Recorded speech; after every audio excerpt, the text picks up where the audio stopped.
Reklamasi bagian dari sejarah, tapi bukan bagian dari masa depan Jakarta. Pulau reklamasi lama menjadi polemik. Bahkan keberadaan pulau reklamasi ini pun menjadi jualan kampanye Anies Baswedan saat pilkada lalu. Kini Anies Baswedan dan pulau reklamasi kembali menjadi perbincangan. Gubernur DKI Jakarta Anies Baswedan diterpa kabar menerima rumah mewah dari pengembang reklamasi. Kabar ini pun tersebar di media sosial. Dari unggahan yang beredar terlihat rumah mewah berlantai 2 dikaitkan dengan Anies. Rumah mewah tersebut berada di kawasan Kebayoran Baru, Jakarta. Merasa difitnah, Anies Baswedan menjawab tudingan yang dilontarkan. Anies meminta wartawan untuk menelusuri informasi yang awalnya beredar di media sosial. Kalau ada berita seperti itu, Anda kejar di mana lokasinya, di mana alamatnya, di mana nomornya. Jadi beritanya itu lengkap. Ini kesempatan buat teman-teman. Dan teman-teman bisa menunjukkan ini berita yang sahih atau berita yang tidak sahih. Karena tanggung jawab penulis berita adalah membuat bukti atas berita yang ditulis. Kalau yang disebutkan kan saya tidak perlu membuktikan, yang membuktikan kan yang menuduh, gitu ya. Isu reklamasi Utara Jakarta kerap menjadi perbincangan pada era gubernur sebelumnya, Basuki Cahayapurnama. Saat berkontestasi di Pilkada DKI Jakarta tahun 2017, Anies berjanji menghentikan reklamasi karena dinilai lebih membawa kemudaratan. Gubernur Jawa Tengah Ganjar Pranowo dituding terlalu berambisi maju pada bursa Capres 2024. Tidak diundangnya Ganjar di acara temu kader PDI Perjuangan se-Jawa Tengah seolah menjadi alarm peringatan terhadap Gubernur Jawa Tengah tersebut.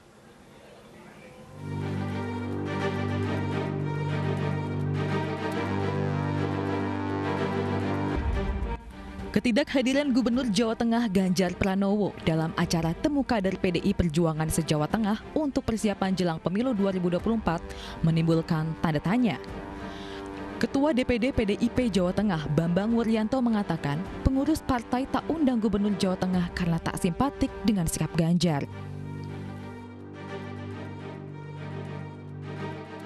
Bahkan, dalam agenda acara yang tertera, seluruh kepala daerah dan wakilnya se-Jawa Tengah hadir, kecuali gubernur. Sementara itu, dalam acara konsolidasi yang digelar di Semarang, Ketua DPP PDIP Puan Maharani sempat menyinggung sosok yang dibutuhkan partai berlogo moncong putih ini. Ia mengatakan, butuh sosok yang beraksi di lapangan, bukan hanya populer di media sosial. Kedepan ini adalah pemimpin yang memang ada di lapangan, bukan ada di sosmed.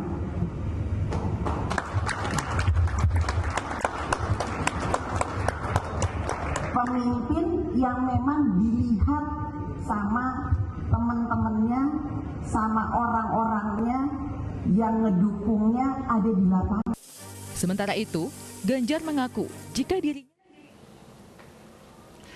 kita akan membincangkan tidak diundangnya Ganjar Pranowo dalam acara di Semarang yang dia sendiri merupakan petinggi PDIP di tempat tersebut.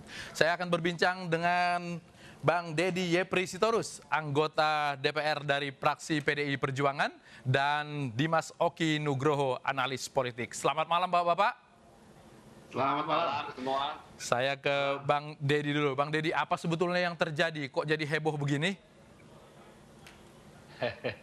Saya kira ini satu bukti bahwa di Partai Demokrasi Indonesia Perjuangan ada dinamika politik, dan dinamika ini adalah hal yang logis karena partai ini kan membawa nama demokrasi. Jadi ini tidak lebih dari sebuah dinamika politik demokratik yang sekaligus juga membuktikan bahwa dinamika politik di kita itu ya memang terbuka begitu ya, dan ini selalu terjadi dalam banyak kesempatan. Dinamika ini tidak hanya terjadi kali ini aja. 2014 terjadi, dulu zaman Pak Ahok juga terjadi, zaman Pak Jokowi terjadi, zaman Bu Risma terjadi, Pak Hendy di Semarang terjadi. Ya ini sesuatu yang menurut saya konsekuensi dari sebuah partai yang demokratik begitu. Tapi apakah memang ada ketidaksukaan dari pengurus pusat kepada elektabilitas Ganjar Pranowo? Ya aneh kalau pengurus pusat tidak suka pada elektabilitas Ganjar Pranowo, karena partai ini kan memang membesarkan kader agar kader mampu menjadi katakanlah harapan dari masyarakat.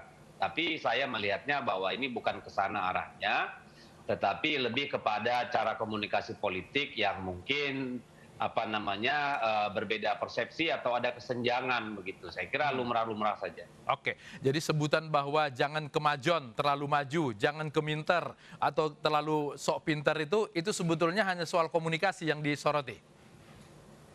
Iya, kan memang partai ini kan didesain untuk partai yang bergerak sebagai satu kesatuan gitu, bukan partai yang didesain untuk menjadi kendaraan orang per orang. Jadi saya kira sangat clear bahwa pesan itu bahwa di partai ini kita mengutamakan yang namanya gotong royong, gerak bersama, sebuah partai yang diilhami oleh ide dan tujuan bersama gitu. Saya kira itu yang bisa saya tangkap dari pesan-pesan yang muncul dalam perdebatan di media massa beberapa hari ini. Baik, saya ke Mas Oki. Mas Oki, tadi kata Bang Deddy bahwa kader yang bagus elektabilitasnya justru menguntungkan partai. Kalau melihat bahwa situasi antara Ganjar dengan pengurus pusat ini, menurut Anda seperti apa?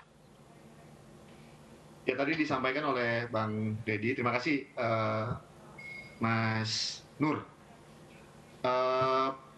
Bahwa partai sebesar PDI Perjuangan tentunya memiliki kader yang cukup banyak ya, kader potensial untuk berkiprah baik pada tataran tidak hanya pilkada atau pileg, tapi juga bahkan dalam konteks pilpres ke depan. Dan kenyataan bahwa memang Presiden Joko Widodo itu sesuai konstitusi itu akan berakhir masa jabatannya di tahun 2024, sehingga memang spekulasi. Halo, Mas Oki. Sinyal. Oke, saya sambil menunggu perbaikan sinyal dari Mas. Oke, ya, silakan. Nah, yang menarik sekarang adalah justru ini fenomenanya kalau kita perhatikan secara konsisten muncul pasca, let's say, kemunculan era reformasi lah, ketika memang partai politik satu sisi ada dan prosedur demokrasi berjalan dengan cukup kompetitif, sehingga kemudian muncul yang namanya individual politics. Jadi artinya individu-individu yang kemudian memiliki agenda dan cita-cita politik tertentu, which is itu adalah sah-sah saja dalam iklim demokrasi.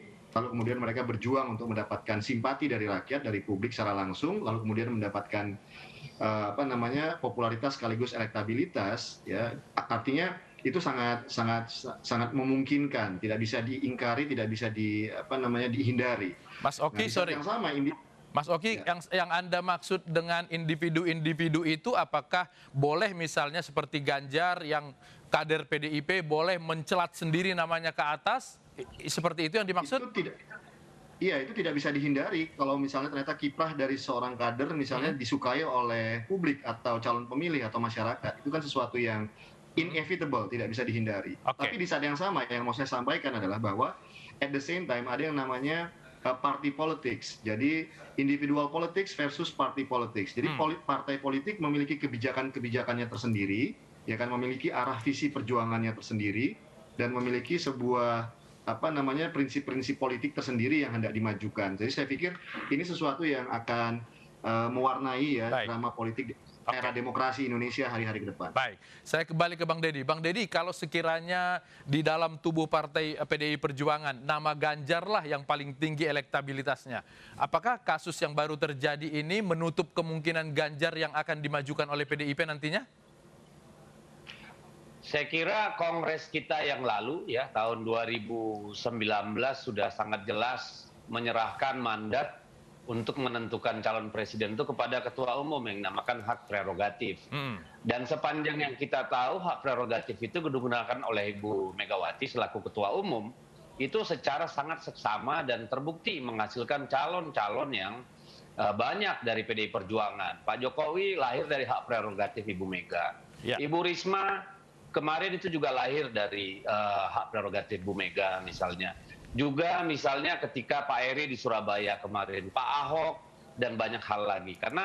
Tetapi sebelum keputusan diambil oleh Ketua Umum lalu disampaikan kepada DPP PDI Perjuangan, hak politik atau semua hak politik yang melekat pada kader itu ya tetap berlaku gitu. Jadi saya kira soal apakah Ganjar Pak Ganjar masih berpeluang atau tidak, itu sepenuhnya sangat tergantung kepada Ketua Umum dan perkembangan internal di PDI Perjuangan. Karena elektabilitas itu atau hasil survei hanya salah satu faktor dari beberapa faktor yang menjadi rujukan dari PDI Perjuangan, dari Ibu Megawati sebagai untuk mengambil keputusan. Karena Bu Mega selalu berpesan menjadi presiden itu gampang. Yang sulit itu menjadi pemimpin. Pemimpin di sebuah negeri yang begitu heterogen, yang begitu luas, ya negeri yang punya kompleksitas masalah yang sangat rumit. Dan saya kira itu yang akan menjadi bahan pemikiran dari Ibu Megawati selaku pemegang mandat prerogatif, juga PDI Perjuangan sebagai partai. Baik, Bang Deddy, kita pernah belajar di 2009 bahwa ternyata PDI Perjuangan mengusung Pak Jokowi yang bukan kader darah biru. Lalu kemudian sekarang muncul nama Ganjar, apakah kemungkinan Ganjar tetap disokong seperti kata Bang Deddy tadi, atau ada hal-hal lain yang bisa dilakukan komunikasinya kepada Pak Ganjar ini? Tadi kan saya sudah sampaikan bahwa soal keputusan tentang calon presiden itu sepenuhnya hak prerogatif dari Ibu Mega. Artinya mungkin saja ya? Umum partai. Ya tidak tertutup peluang itu mungkin atau tidak, kan saya tidak bisa mewakili Ibu Mega saat ini. Baik. Yang kedua juga masih terlalu jauh, Mas. Ini baru 2021. Kita bicara untuk mungkin akhir 2023 gitu. Jadi mari kita tidak berspekulasi, karena kami menyerahkan itu kepada pimpinan tertinggi kami untuk nanti diserap dan didigest oleh seluruh unsur partai. Tapi kami ingin menyampaikan bahwa apa yang terjadi pada kemarin itu adalah bagian dari dinamika politik yang menjadi konsekuensi dari sebuah partai yang demokratik. Begitu, Mas. Baik. Saya ke Mas Oki. Mas Oki, kalau kita lihat nama-nama ada Anies Baswedan, ada Ridwan Kamil, sekarang Ganjar, walaupun dia kader tapi seolah-olah agak dipinggirkan. Bagaimana kontestasi di 2024 dengan masuknya kader-kader non-parpol ini?